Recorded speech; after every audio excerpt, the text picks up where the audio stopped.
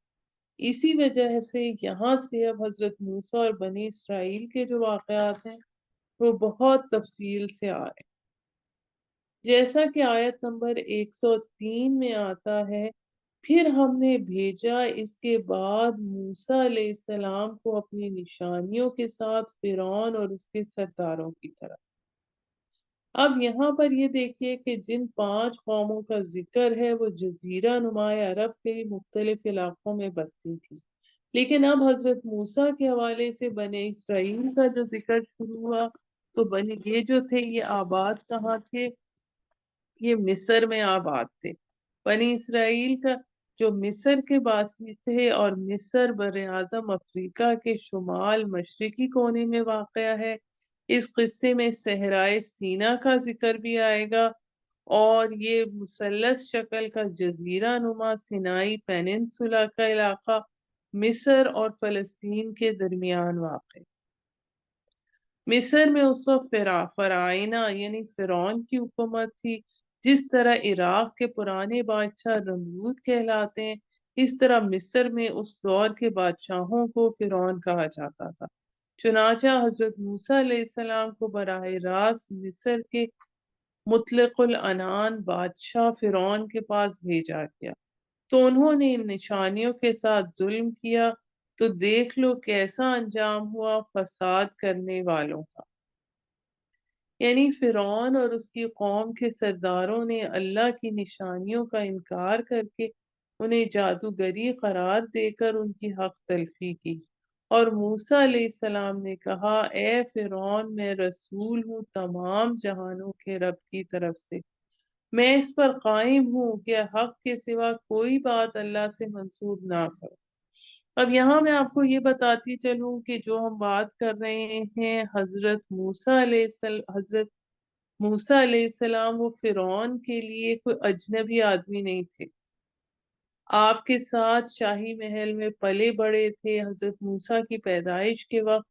جو فرعون برسر اقتدار تھا وہ اس فرعون کا باپ تھا، اور اسی نے حضرت موسیٰ کو اپنے بیٹے کی حیثیت سے پالا تھا۔ حضرت موسیٰ کی والدہ نے آپ کو ایک صندوق میں بند کر کے دریائے نیل میں ڈال دیا تھا۔ وہ صندوق فرعون کے محل کے پاس ساحل پر آ لگا۔ محل کے ملازمین اسے اٹھا کر محل میں لے گئے۔ فرعون کو پتہ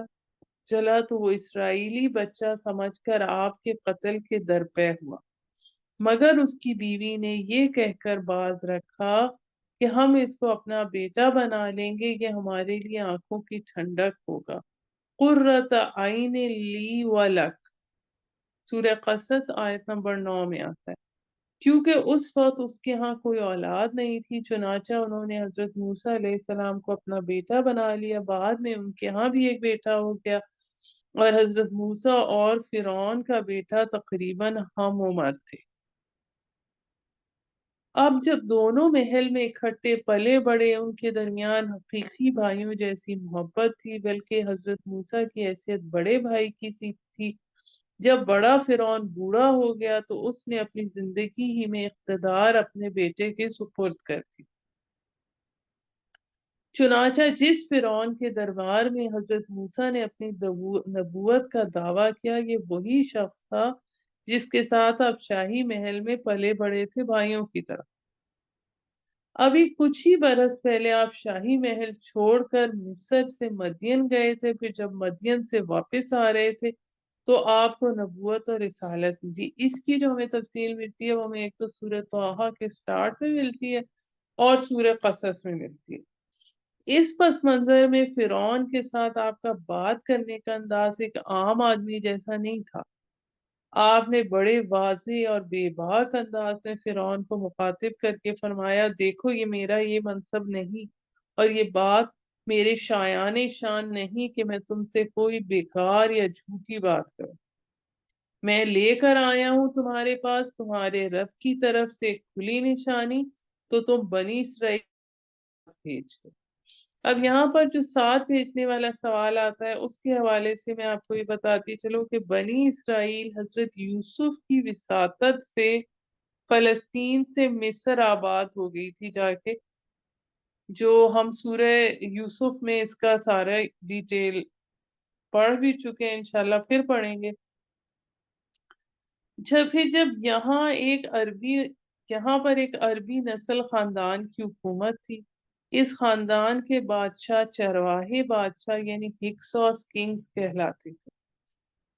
ان کے دور حکومت میں حضرت یوسف علیہ السلام کے احترام کی وجہ سے بنی اسرائیل کو معاشرے میں خصوصی مقام حاصل رہا۔ وہ صدیوں تک عیش و عشرت کی زندگی گزارتے رہے۔ اس کے بعد کسی دور میں مصر کے اندر قوم پرست عناصر کے زیر اثر انقلاب آ گیا۔ اس انقلاب کے نتیجے میں حکمران خاندان کو ملک بدر کر دیا گیا اور پھر یہاں قبطی قوم کی حکومت قائم ہو گئی۔ یہ لوگ مصر کے اصلی بادشاہ تھے، اصلی باشندے تھے، اور بنی اسرائیل کے لیے یہ تبدیلی بہت بری ثابت ہوئی۔ سابق شاہی خاندان کے چہیتے ہونے کی وجہ سے وہ قبطی حکومت کے زیر اطاع آ گئے اور ان کی حیثیت اور زندگی بتدریج پس سے پس اور سخت سے سخت ہوتی چلی گئی۔ حضرت موسیٰ کی بعثت کے زمانے میں یہ لوگ مصر میں غلامانہ زندگی گزار رہے تھے، بلکہ فرعون کی طرف سے آئے روز ان پر مظالم ڈھائے جاتے تھے، اور یہ وہ حالات تھے کہ جن میں حضرت موسیٰ کو مبعوث کیا گیا تاکہ وہ بنی اسرائیل کو فرعون کی غلامی سے نجات دلا کر واپس لے آئیں۔ چنانچہ حضرت موسیٰ نے فرعون سے مطالبہ کیا کہ بنی اسرائیل کو میرے ساتھ جانے دیا جائے۔ پھر اس کے جواب میں جو ہمارے پاس آیت نمبر 106 میں آتا ہے کہ اس فرعون نے کہا، اچھا اگر تم واقعی کوئی نشانی لے کر آئے ہو تو اسے پیش کرو اگر تم دعوے میں سچے ہو۔ تو موسیٰ نے اپنا عصا پھینکا، اسی وقت وہ ایک حقیقی اژدہا بن گیا اور اپنا ہاتھ گریبان سے نکالا تو اچانک وہ تھا دیکھنے والوں کے لیے سفید چمکدار۔ 1 منٹ ہولڈ کیجیے گا۔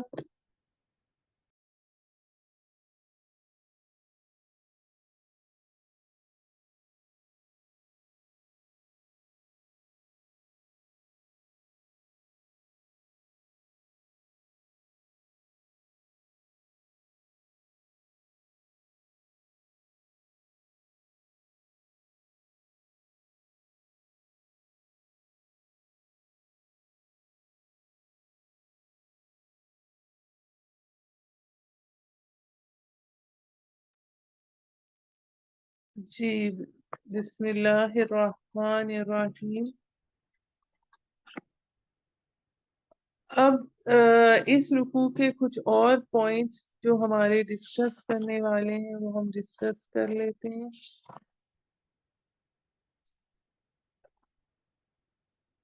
اب اس رکوع کی جو شروع کی آیات ہیں ان میں پچھلی قوموں کے جو واقعات تھے، حالات تھے، انہیں سنا کر موجودہ جو اقوام ہیں ان کو یہ بتلانا مقصود ہے کہ ان واقعات میں لیے تمہارے لیے درس عبرت ہے کہ جن کاموں کی وجہ سے پچھلے لوگوں پر اللہ کا غضب اور غصہ عذاب نازل ہوا ان کے پاس نہ جائیں، اور جن کاموں کی وجہ سے انبیاء اور ان کے متبعین کو کامیابی ہوئی ان کو اختیار کریں۔ اب ہمارے پاس یہ جو اس کی پہلی آیت ہے اس میں ہدا یہدی کے معنی نشاندہی کرنے اور بتلانے کے آتے ہیں۔ اس جگہ ہمارے پاس یہ وہ واقعات بتائے گئے کہ موجودہ زمانے کے لوگ جو پچھلی قوموں کے ہلاک ہونے کے بعد ان کے زمین و مکان کے وارث بنے یا آئندہ بنیں گے، ان کو پچھلے واقعات نے یہ کیوں نہیں بتایا کہ کفر اور انکار اور احکام خداوندی کی خلاف ورزی کے نتیجے میں جس طرح پچھلی قومیں ہلاک اور برباد ہوئیں اس طرح انہیں بھی جرائم کے مرتکب رہے تو ان پر بھی اللہ کا قہر و عذاب آ سکتا ہے۔ پھر آگے آتا ہے وَنَطْبَعُ عَلَىٰ قُلُوبِهِمْ فَهُمْ لَا يَسْمَعُونَ۔ طبع کے معنی چھاپنے اور مہر لگانے کے۔ یعنی یہ لوگ ماضی کے واقعات سے کوئی عبرت اور ہدایت کیوں نہیں حاصل کرتے؟ حدیث میں رسول صلی اللہ علیہ وآلہ وسلم نے فرمایا، جب کوئی انسان پہلے پہل گناہ کرتا ہے تو اس کے قلب پر ایک نقطہ سیاہی کا لگ جاتا ہے، دوسرا گناہ کرتا ہے تو دوسرا، تیسرا گناہ کرتا ہے تو تیسرا نقطہ لگ جاتا ہے، یہاں تک کہ اگر وہ برابر گناہ میں بڑھتا گیا، توبہ نہ کی، تو یہ سیاہی کے نقطے اس کے سارے دل کو گھیر لیتے ہیں، اور انسان کے دل میں اللہ نے جو فطری مادہ بھلے برے کی پہچان کا رکھا ہے وہ فنا یا مغلوب ہو جاتا ہے، اور اس کا نتیجہ یہ ہوتا ہے کہ وہ اچھی چیز کو برا اور بری چیز کو اچھا، مفید کو مضر اور مضر کو مفید خیال رکھتا ہے، خیال کرنے لگتا ہے۔ اسی چیز کو قرآن میں رانا یعنی قلب کے زنگ سے تعبیر فرمایا۔ پھر یہاں پر یہ بات بھی قابل غور ہے کہ دل پر مہر لگ جانے کا نتیجہ عقل اور فہم کا معدوم ہو جانا ہے، کانوں کی سماعت کا تو اس پر کوئی اثر عادتاً نہیں ہوا کرتا، تو اس موقع پر فہم لا یفقہون فرمایا جاتا کہ وہ سمجھتے نہیں، مگر قرآن میں یہاں فہم لا یسمعون آیا ہے، یعنی وہ سنتے نہیں، یعنی اس جگہ سننے سے مراد ماننا اور اطاعت کرنا ہے، جو نتیجہ ہوتا ہے سمجھنے کا کہ دلوں پر مہر لگ جانے کے سبب وہ کسی حق بات کو ماننے پر تیار نہیں ہوتے، اور یہ بھی کہا جا سکتا ہے کہ انسان کا دل اور اس کے تمام اعضاء اور جوارے کا مرکز ہے، جب دل کے افعال میں خلل آتا ہے تو سارے اعضاء کے افعال پر اس کا اثر پڑتا ہے، اور دل میں کسی چیز کی بھلائی یا برائی سما جائے تو پھر ہر چیز میں اس کی آنکھوں سے بھی وہی نظر آتا ہے، اور ہر اس کو آنکھوں سے بھی وہی نظر آتا ہے اور کانوں سے بھی اس کو وہی سنائی دیتا ہے۔ پھر یہاں پر ذکر آیا کہ سب لوگوں ان سب لوگوں کے انبیاء اور رسول ان کے پاس معجزے لے کر آتے رہے جن کے ذریعے حق اور باطل کا فیصلہ ہوتا رہا، مگر ان کی ضد اور ہٹ دھرمی کا یہ عالم تھا کہ جس چیز کے متعلق ایک مرتبہ زبان سے نکل گیا کہ یہ غلط اور جھوٹ ہے، پھر اس کے حق اور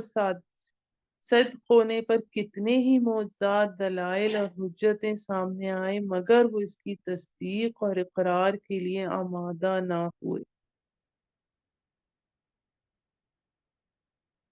معجزات تمام انبیاء اور رسول کو عطا فرمائے گئے، جن میں بعض انبیاء کے معجزات کا قرآن میں ذکر آتا ہے اور بہت سو کا نہیں آتا۔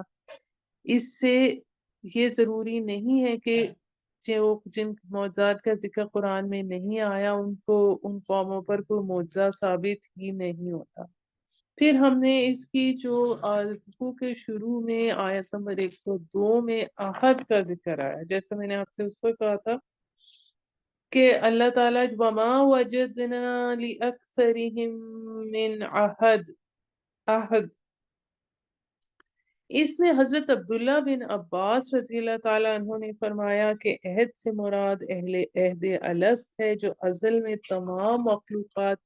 کے پیدا کرنے سے پہلے سب کی روحوں سے فرمایا گیا، جس میں اللہ تعالیٰ نے فرمایا الستو بربکم، کیا میں تمہارا پروردگار نہیں؟ اس وقت تمام ارواح انسانی نے اقرار اور عہد کے طور پر جواب دیا بلا، یعنی ضرور آپ ہمارے رب ہیں، لیکن دنیا میں اکثر لوگ اس عہد ازل کو بھول گئے، خدا تعالیٰ کو چھوڑ کر مخلوق پرستی کی لعنت میں گرفتار ہوئے۔ حضرت عبداللہ بن مسعود نے فرمایا عہد سے مراد عہد ایمان ہے،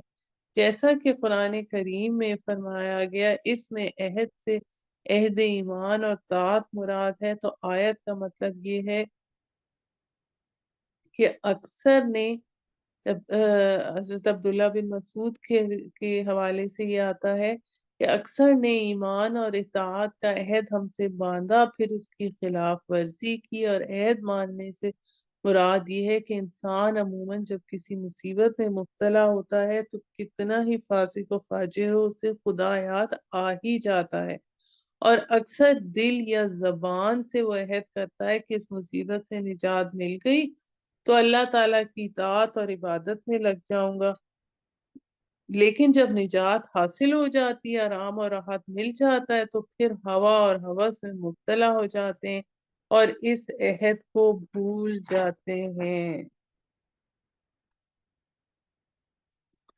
پھر آگے جو اس میں حضرت موسیٰ علیہ السلام کا ذکر آیا تو ہم نے پہلے ہی ویسے ذکر کیا، یہ چھٹا قصہ ہے جو کہ اس میں آ رہا ہے۔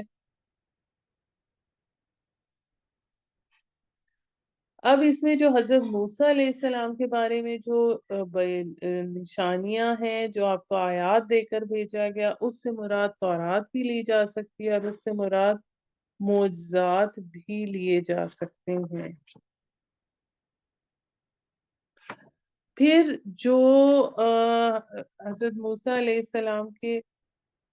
جب فرعون کے دربار میں آئے ہیں تو انہوں نے فرعون سے کہا کہ میں رب العالمین کا رسول ہوں، میرے حال اور منصب نبوت کا تقاضا یہی ہے کہ میں اللہ کی طرف سے کوئی بات بجز سچ کے منسوب نہ کروں، کیونکہ انبیاء علیہ السلام جو پیغام اللہ تعالیٰ کی طرف سے دیے جاتے ہیں ان کے پاس وہ خدائی امانت ہوتے ہیں، اس میں اپنی طرف سے کوئی کمی بیشی کرنا خیانت ہے، اور تمام انبیاء خیانت اور گھر گناہ سے پاک اور معصوم ہیں۔ اس کا حاصل یہ ہے تم لوگ میری بات اس پر اس لیے یقین کرنا چاہیے کہ میری سچائی تم سب کے سامنے ہے، میں نے نہ کبھی جھوٹ بولا ہے نہ بول سکتا ہوں، اس کے علاوہ میرے معجزات ہیں، ان سب چیزوں کا تقاضا یہ ہے کہ آپ میری بات سنیں اور مانیں، بنی اسرائیل کو مصنوعی غلامی سے نجات دے کر میرے ساتھ کر دیں۔ فرعون نے کسی بات پر نہ تو کان دھرا اور معجزہ دیکھنے کا مطالبہ کرنے لگا۔ اب جب صوبان کا جو لفظ ہم اس میں آیا ہے، صوبان بڑے اژدہے کو کہا جاتا ہے،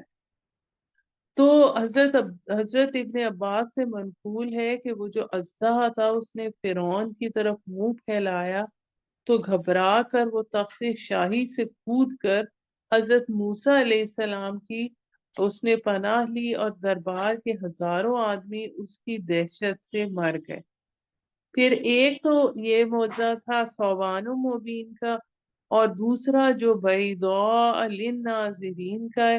تو اس میں ہمارے پاس وہ نزع یدہ فإذا ہی بیضاء للناظرین،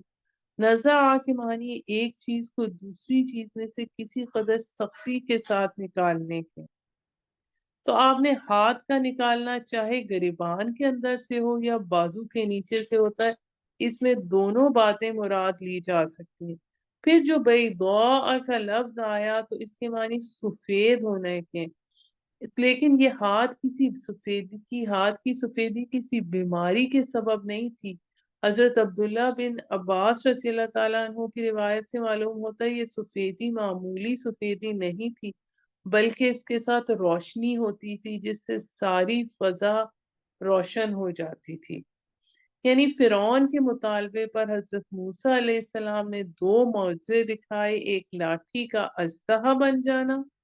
دوسرے ہاتھ کو گریبان یا بغل میں ڈال کر نکالنے سے اس میں روشنی پیدا ہونا۔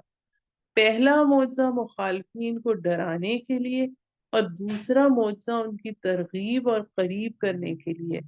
جس میں اشارہ یہ تھا کہ حضرت موسیٰ علیہ السلام کی جو تعلیم ہے وہ ایک نور ہدایت ہے اور اس کا اتباع جو ہے وہ باعث فلاح ہے۔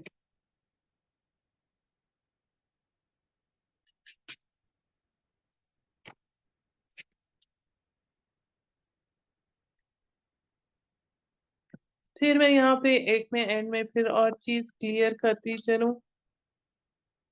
بنی اسرائیل کا اصل مسکن جو تھا وہ فلسطین، شام فلسطین تھا۔ حضرت یوسف علیہ السلام کے زمانے میں مصر چلے آئے تھے،